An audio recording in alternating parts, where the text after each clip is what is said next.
Okay, part 2, the Gospel according to Superman, but actually this is now part 1, chapter 1, part 1. From the Gospel according to Superman by John T. Galloway Jr. We already read the preface, and now we're at part 1. Look who's back! Superman is alive and well. In fact, I find it rather difficult to pick up a magazine in which he, or some takeoff of him, is not prominently displayed advertising this product or that. My 4-year-old son can recognize him instantly, and he wonders if Superman was around when Daddy was a boy. Yes, son, he was, but I'm a bit surprised at how much he is around today. Frankly, I feared the worst. I was one of those unbelievers who assumed that the Man of Steel had gone the way of the Edsel, the Twist, and Baby Snooks. May they rest in peace. I have no idea what any of that is. May they rest in peace. With a twinge of sadness, I recalled the radio beside my bed 20 years ago, challenging my imagination with verbal pictures. Look, up in the sky, it's a bird, it's a plane, it's Superman. Oh, what of those Saturday afternoon matinees? I used to get in for 14 cents. Gosh, can you imagine? Can you believe that? Flash Gordon would alternate with serials of Superman, and we could hardly wait for the next week to roll around so we could go see how Superman would get out of some catastrophic dilemma. But today, a few gray hairs are here and Superman is not. At least that is what I thought. For a while he was gone, but now he is back. Perhaps the new nostalgia boom brought on his resurrection. Television commercials are featuring old 3-story village houses as abodes for the happy family that uses the right product. Movie makers are tugging at the heartstrings of a generation that was 15 in the summer of 42. Disc jockeys on pop record stations find that simply playing and replaying the top 10 hits is not enough for the nostalgic listener. Golden oldies are regularly featured, and some stations dedicate entire weekends to the history of rock and roll. Even the top 10 tunes smack of revival time, as modern artists simply remake old songs.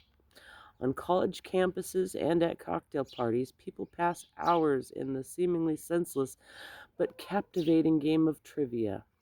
What was the name of Gene Autry's horse? What was the name of our Miss Brooks school? Who lived next door to Ozzie and Harriet? Trivia, to be sure. But more than that is replaying those good old days. There is, at least in a sense, some Archie Bunch... There is, and at least in the sense, some Archie Bunker in us all. Ah, yes, those were the days. Amid all of the returning to those thrilling days of yesteryear, Superman has come back, along with the impulsively naive Jimmy Olsen and the lady-in-waiting Lois Lane, and Great Caesar's ghost, Perry White. And to round out the cast, we have our hero's alter ego, Clark Kent, along with a few bad guys. A closer look reveals that more is going on in Superman's return than a simple desire to replay an old sensation. He is the kind of folk hero who speaks very clearly, very poignantly to our day. In him we can see joined together the dreams and hope, the cynicism and mockery, the facts and illusions of the modern mind. He is back because he is timely. Most of the bits and pieces of nostalgia are flocking back in much the same packages in which we received them years ago. Radio and TV shows, records, movies, or magazines, but the Man of Steel is back in new forms. Linda Sunshine has compiled an anthology of Superman comics entitled Superman from the 30s to the 70s. That is about the only way we receive the old medium of comics. I may buy an old Buddy Holly album, but I won't buy an old Superman comic book. Comics are still available, but I don't buy them. The Saturday matinee is past. Superman is not regularly on network TV or radio. Where is he? He is deeply embedded in our collective mind, repeatedly showing himself in unexpected places, the theater, commercials, casual conversation. He is a part of our cultural mind as an image, an idea to be used and is being used. I don't need to buy a comic to see Superman, I just need to look around me. Walking on a city street not long ago, I passed a character whose attire has become almost commonplace. He was expressing his individuality in the same way as so many others his age. Charles Wright has pointed out from his observations of young people that kids today dress not according to the social convention, but according to how they feel. Kind of the same, right? Who they think they are and what identity they want to portray. That insight flashed into my mind as a particular young man walked past me on the sidewalk. He was wearing a somewhat ragged but recognizable Superman sweatshirt. There across his chest was the well-known insignia. A put-on, perhaps. But he put on the shirt for a reason. I suspect quite a bit goes on in the life of a young man facing the world from behind the red S of Superman.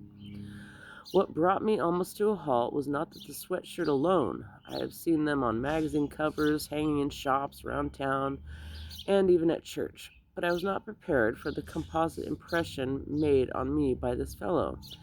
There, in a Superman getup, was the spitting image of Jesus, the carpenter's son from Nazareth. He too is back in what I hope is more than a nostalgia boom. At crusades and revivals, it is young people who are filling up the audience. Jesus is in. This fellow had the exact look about him that I have seen hundreds of times in a frame on a Sunday school wall. The brown eyes, the gentle, meek, and mild posture, and a Superman sweatshirt. I could not believe it. For a while it made no sense. The younger generation seems hopelessly fouled up, I thought. How can anyone confuse the powerful steel hero with the meek, suffering servant? The head of Jesus atop a Superman suit is a silly, almost blasphemous image. But blasphemy is a very difficult subject to discuss these days, it being so commonplace. Perhaps there is advantage in that. People are freer to express their insights. That young man may be on to something valid and valuable. In his honesty, he may be saying what is so very real, but so hidden in our culture. There is a link between our dream hero Superman and our God-given Savior, Jesus Christ. A link that we need to analyze in our faith is to be clarified and deepened. When the director of the off-Broadway musical Godspell set about the business of selecting costumes for the characters, what did he choose? The play is about the teachings of Jesus. There is a festive carnival atmosphere about it. How did he dress Jesus? You guessed it. He appears in a Superman sweatshirt with that big red S standing out for all to see.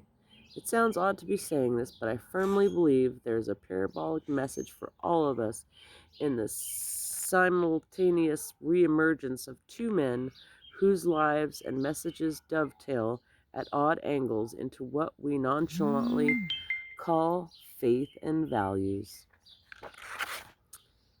Come back for chapter 2.